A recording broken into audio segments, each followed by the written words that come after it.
Seguimos en Infobae TV, estamos aquí en presencia de Luis Rapaport, un economista muy interesante. ¿Qué tal? Bienvenido, Luis, porque además tiene un perfil social, político, que nos permite abordar esta coyuntura tan complicada que estamos viviendo desde un lugar, no sé, intelectualmente más rico, digamos, tal vez menos técnico, menos de economista, pero no puedo dejar de preguntarte, Luis, sobre esta preocupación que hay hoy en la sociedad argentina de que tal vez Argentina entre en default, tal vez Argentina entre en este default que le dicen técnico, transitorio, no sé, acotado, pero que aparentemente, dicen los que aparentemente saben, tendría duras consecuencias sociales, provocaría por supuesto un aumento importante del dólar blue, pero dificultades para la toma de créditos de las provincias, dificultades más dificultades en materia de inversión, por lo tanto todo esto supondría más inflación, más desempleo. ¿Vos lo ves así o no? No, con franqueza no. A ver. No lo veo así. Yo creo que acá hay un debate que la Argentina no dio, no está dando, no dio, y que me parece importante que dé. Te lo voy a plantear como un ejemplo que tiene algunas similitudes con esta situación. Cuando se crea Estados Unidos, estamos en el siglo XVIII, 1700 y pico, hay una guerra, que es la guerra de independencia de Estados Unidos. En ese momento el país no existía, recién después hay una aprobación de la Constitución, etcétera. Los estados, que no eran estados, eran colonias inglesas, que participaron de la guerra de la independencia, tenían una deuda importante para financiar esa guerra. Y bueno, con esa deuda, con papeles de deuda, le pagaron a los soldados, que eran los héroes de la patria, llamémoslo así. Los soldados no tenían para comer, entonces lo vendieron a especuladores que terminada la guerra querían cobrar. Se planteaban dos problemas serios, uno ético y otro político.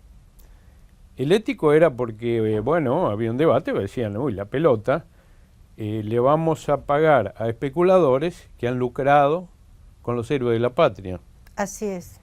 Y uno político que era también serio, que si el gobierno federal, que recién se creaba, asumía la deuda de las provincias, de los estados, de las colonias, había algunos estados que debían más que otros, y resulta que el gobierno federal se hacía cargo de todo, avanzaba sobre la soberanía de las colonias, y eso de un gobierno federal en esa época no estaba demasiado aceptado, pero era como, qué sé yo, como la Unión Europea, donde había un conflicto entre los países y la federación, digamos, ¿no? Claro. Y había un secretario del Tesoro, que era Alexander Hamilton. Ajá. Alexander Hamilton puso las cosas en su lugar, se peleó con todo el mundo, y dijo, acá... Uno de los padres de la Constitución. Uno de los padres de la Constitución norteamericana y de la independencia. Dijo, acá se está jugando el crédito de la nación. Y si se juega el crédito de la nación, que estamos creando, que estamos fundando, todavía de hecho no existía, esto es una cosa importante. Y con ese argumento, todas esas deudas pasaron al Estado federal y se pagaron, aun cuando se pagaron en cabeza de unos especuladores. Se peleó bastante con Jefferson. O sea, aun cuando parecía no ético, digamos. Parecía no ético. Se peleó bastante con Jefferson y con otros de los padres de la patria, pero había una cosa en la que estaban todos de acuerdo. Y es que la deuda tenía que ser lo más chiquita posible, lo posible que no exista deuda. Porque nuevamente, para defender el crédito de la nación, había que honrar los compromisos, pero además no tener deuda, lo menos posible. ¿Por qué? Porque había que cuidar ese crédito de la nación para un momento de emergencia. La Argentina transgredió los dos principios. En la época de Cavallo, y en la época militar, desde luego, crecimos en forma desmesurada en la deuda, al extremo que la Argentina desarrolló un modelo inédito en el mundo. Bueno, no tan inédito, hay otros países que lo han vivido. Hay otros países que lo han vivido. Sí, que es crecer a través del endeudamiento. Y eso obviamente no es sostenible, no es sustentable. Esa situación provocó el default ulterior. Pero la otra norma que no se cumple es el crédito a la nación, y en eso este gobierno ya hace maravillas. Cuando miente con los índices, lo que está haciendo es robarle la plata a la gente que creyó en el Estado y compró bonos indexados.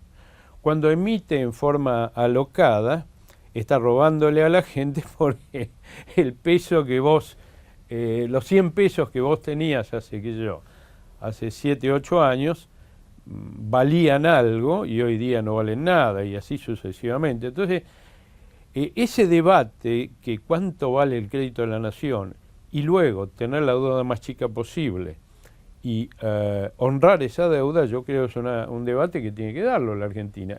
Y el crédito de la nación vale. Entonces esos dos principios hay que sostenerlos.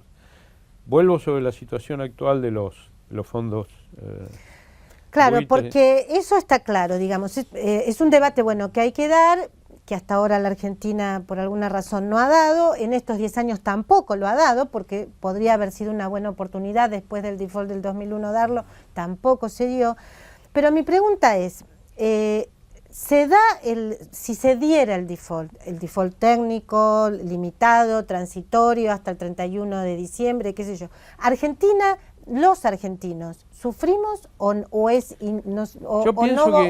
va a traer consecuencias yo pienso que en la vida cotidiana? Estamos hablando de demasiado poco tiempo, es un tiempo muy corto, porque la famosa cláusula Rufo, que es lo que aterra al gobierno, y yo creo con sentido, vence a fin de año. Digamos, si dejamos de pagar ahora en una semana sobre el fin de mes. Pero hasta que se junte el 25% de la gente que puede reclamar, digamos, que le devuelvan toda la plata, que esa es la consecuencia financiera de esta cuestión, tienen que pasar 2 meses más. Vamos a estar apenas 3 meses de que venza la cláusula Rufo. Yo no veo consecuencias, más allá de la que ya estamos viviendo por otros motivos, específicas vinculadas con esta cuestión. O sea, nosotros estamos viviendo un problema muy serio en materia de déficit fiscal, de déficit externo, de restricciones a la importación, de inflación que ya descontrolada, de pérdida dinámica de creación de empleo y aumento del desempleo. Todas esas son situaciones que vienen de antes. Y este default transitorio entonces no le suma demasiado. O sea que es correcta la estrategia del gobierno. Dentro de la debilidad es correcta. De alguna forma, digamos, están eligiendo entre dos males. Dice, bueno, yo si pago corro el riesgo de volver a aumentar la deuda en forma enloquecida, dependiendo de una cantidad de juicios que tendrían que hacer los que entraron en el canje. Y si no pago, tengo que esperar 5 meses, en realidad son 3. Y bueno, timbeo a eventualmente no pagar. Obviamente, cuando nos encontramos en esa encerrona, es porque faltó el debate que yo hacía referencia al principio. Claro.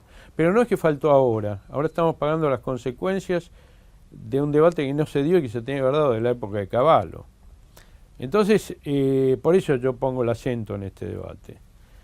Ahora, en lo inmediato, yo creo que es esa la situación, ¿no? Ahora, podríamos dar ahora este debate. De hecho, hay un experto que hace poco lo dijo, bueno, por ahí este es el momento de dar este debate, pero dentro, y obviamente el gobierno tampoco yo creo que sí, yo creo que sí, básicamente por lo siguiente. Cuando se llegue a enero, bueno, ahí hay otro peligro. Hay otro peligro que me parece una locura de gobierno. Una cosa es tratar este tema en términos técnicos y otra cosa es malvinizarlo. Es decir, hacer una causa nacional alrededor de esta cuestión de la deuda y un patrio buitres. Sí, un patrio buitres, una estupidez. En lugar de Braden o Perón, patrio buitres. Es una estupidez porque llegado el año que viene, enero del año que viene, hay que pagarle, pues si no, seguimos siendo parias internacionales. Entonces ahí sí puede haber consecuencias porque nunca más salimos, o nunca más no existe. Nos demoramos a la salida nuevamente de la Argentina a ser un país razonable en el sistema internacional. Pero el siguiente peligro es que cuando seamos un país razonable en el sistema internacional, volvamos a sobreendeudarnos. Y eso es una tentación de este gobierno y del próximo. Por eso el debate que yo hacía referencia hay que darlo. ¿Para qué tomamos plata? ¿En qué la usamos? ¿Cuál es el monto del endeudamiento? Y no volver a cometer la estupidez de Cavallo, que es intentar crecer con financiamiento externo en lugar de crecer con nuestro trabajo, que es simétrico a lo que hizo esta gente de crecer porque aumentaron los precios de la soja, que es un azar de las cotizaciones internacionales y no es una cosa sustentable.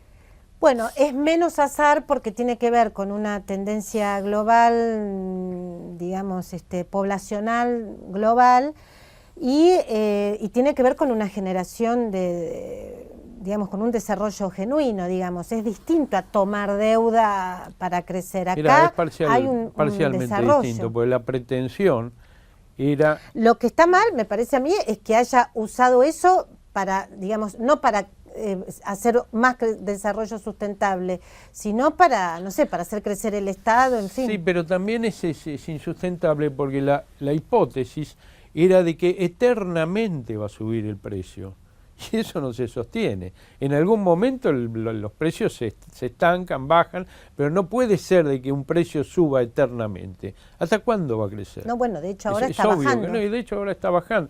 Entonces, obviamente, además está el tema de cómo se administra la riqueza, y el problema de la administración de la riqueza es mucho más complejo que la administración de la escasez. Porque en definitiva... ¿qué se hace y cómo se administra esto? ¿Cómo se evita que se retrase el tipo de cambio? ¿Cómo se evita la inflación? Hay una cantidad de cosas que hacen la regulación de la económica. Bueno, vos tenés muchas cosas escritas al respecto, ¿no? Sobre que Argentina sobre todo se equivoca en sus momentos de riqueza. Y con la escasez tiene la creatividad para acomodar las cosas. Bueno, arrancamos de nuevo, pero nuestro karma... Y ahora que tenemos este tema de vaca muerta, bueno, es nefasto. O sea, podemos llegar a explotar para siempre. O sea, pero es muy interesante lo que vos estás diciendo, Luis. Vos estás diciendo que finalmente son pocos meses, que no le va a sumar allá los problemas estructurales ya que tenemos en la economía, no le va a sumar mucho más, es poco tiempo y finalmente, digamos, tal vez es peor el perjuicio de hacer un acuerdo ahora antes del 31 de diciembre, sí, digamos, con las consecuencias que esto puede tener.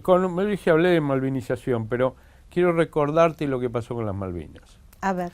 Cuando la Argentina invade las Malvinas, acá vinieron un montón de opciones negociadoras.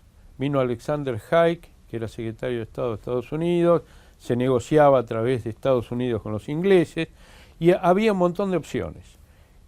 Soberanía conjunta, soberanía de las Naciones Unidas, y una cantidad de opciones posibles, y lo que hizo el gobierno militar fue engolosinarse con la cosa, la soberanía no se negocia, acá estamos para siempre, bueno, así terminamos.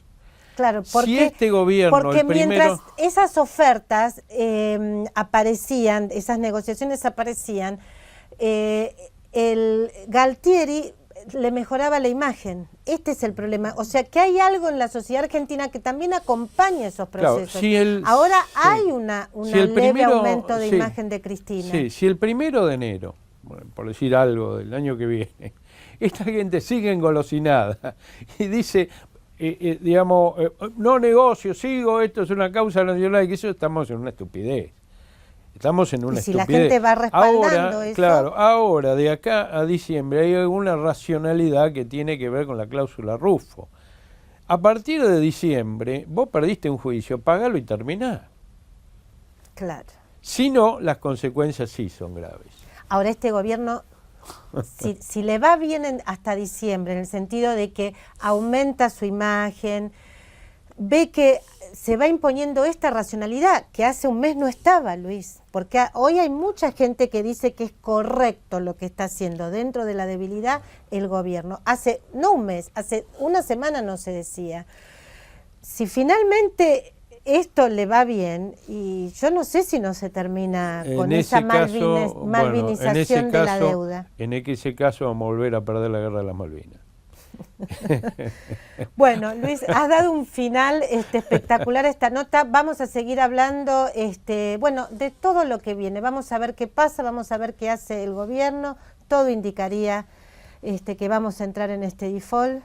Bueno, vamos a ver si tenés razón, si no se empeoran las cosas en el corto plazo. Gracias por tu participación aquí en Infobae TV. Bueno, muchas gracias a vos. Seguimos entonces en Infobae TV. Gracias.